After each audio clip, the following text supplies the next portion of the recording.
Job chapter 38 through 40. Then the Lord answered Job from the whirlwind. He said, "Who is this who obscures my counsel with ignorant words? Get ready to answer me like a man. When I question you, you will inform me. Where were you when I established the earth? Tell me, if you have understanding. Who fixed its dimensions? Certainly you know. Who stretched a measuring line across it? What supports its foundations? Or who laid its cornerstone? While the morning stars sang together, and all the sons of God shouted for joy. Who enclosed the sea behind doors when it burst from the womb? When I made the clouds its garment and total darkness its blanket. When I determined its boundaries and put its bars and doors in place. When I declared, you may come this far, but no farther. Your proud waves stop here. Have you ever in your life commanded the morning or assigned the dawn its place, so it may seize the edges of the earth and shake the wicked out of it? The earth is changed as clay is by a seal. Its hills stand out like the folds of a garment. Light is withheld from the wicked, and the arm raised in violence is broken. Have you traveled to the sources of the sea, or walked in the depths of the oceans? Have the gates of death been revealed to you? Have you seen the gates of deep darkness? Have you comprehended the extent of the earth? Tell me, if you know all this. Where is the road to the home of light? Do you know where darkness lives, so you can lead it back to its border? Are you familiar with the paths to its home? Don't you know? You were already born. You have lived so long. Have you entered the place where the snow is stored? Or have you seen the storehouses of hail, which I hold in reserve for times of trouble, for the day of warfare and battle?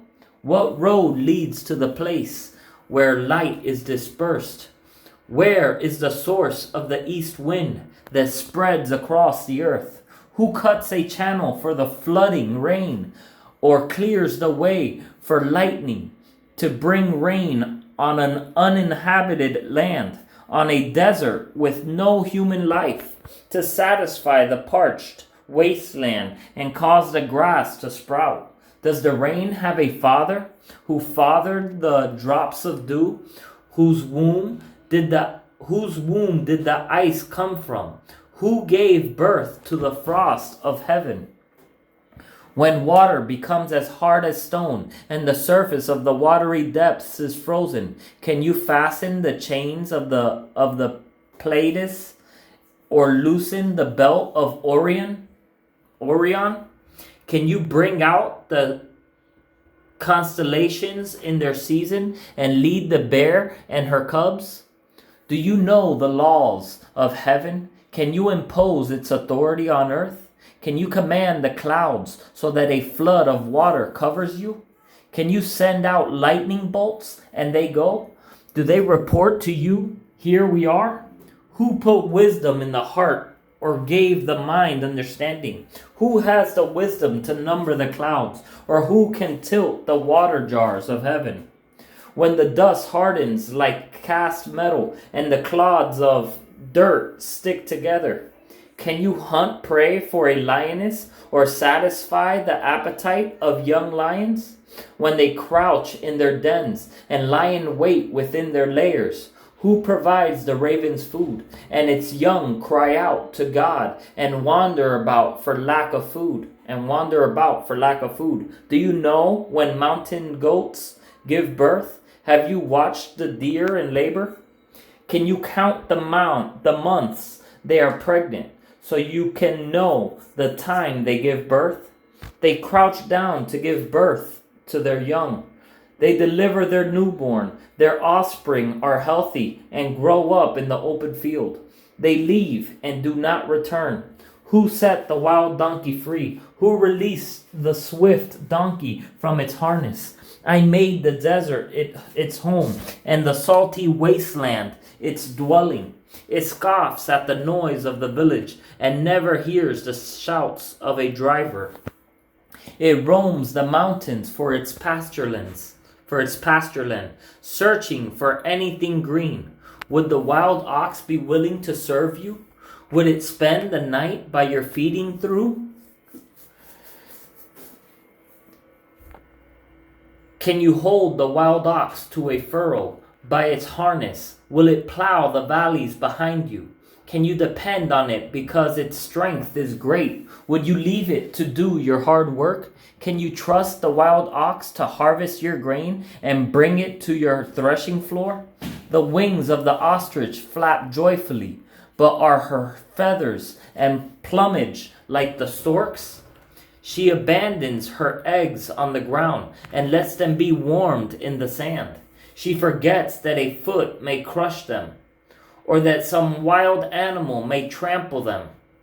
She treats her young harshly, as if they were not her own, with no fear that her labor may have been in vain. For God has deprived her of wisdom. He has not endowed her with understanding. When she proudly spreads her wings, she laughs at the horse and its rider. Do you give strength to the horse? Do you adorn his neck with a mane? Do you make him leap like a locust? His proud snorting fills one with terror. He paws in the valley and rejoices in his strength. He charges into battle. He laughs at fear, since he is afraid of nothing. He does not run from the sword. A quiver rattles at his side, along with a flashing spear and a javelin. He charges ahead with trembling rage. He cannot stand still at the sound of the ram's horn. When the ram's horn blasts, he snorts defiantly. He smells the battle from a distance. He hears the officers' shouts and the battle cry. Does the hawk take flight by your understanding and spread its wings to the south? Does the eagle soar at your command and make its nest on high? It lives on a cliff where it spends the night. Its stronghold is on a rocky crag. From there it searches for prey. Its eyes penetrate the distance. Its brood gulps down blood, and where the slain are, it is there. The Lord answered Job, will the one who contends with the Almighty correct him? Let him who argues with God give an answer. Then Job answered the Lord, I am so insignificant. How can I answer you? I place my hand over my mouth. I have spoken once, and I will not reply. Twice, but now I can add nothing. Then the Lord answered Job from the whirlwind. Get ready to answer me like a man. When I question you, you will inform me. Would you really change my justice? Would you declare me guilty to justify yourself? Do you have an arm like God's? Can you thunder with a voice like his?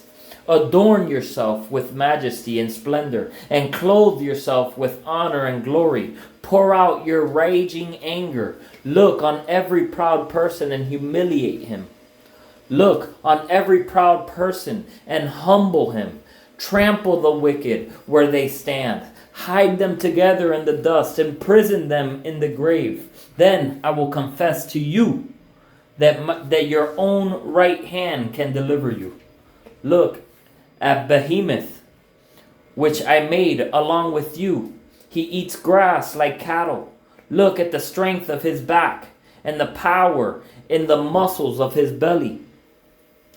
He stiffens his tail like a cedar tree. The tendons of his thighs are woven firmly together. His bones are bronze tubes. His limbs are like iron rods. He is the foremost of God's works. Only his maker can draw the sword against him. The hills yield food for him, while all sorts of wild animals play there. He lies under the locust plants, hiding in the protection of marshy reeds. Lotus plants cover him. He lies under the lotus plants, hiding in the protection of marshy reeds. Lotus plants cover him with their shade. The willows by the brook surround him. Though the river rages, Behemoth is unafraid. He remains confident, even if the Jordan surges up to his mouth. Can anyone capture him while he looks on, or pierce his nose with snares?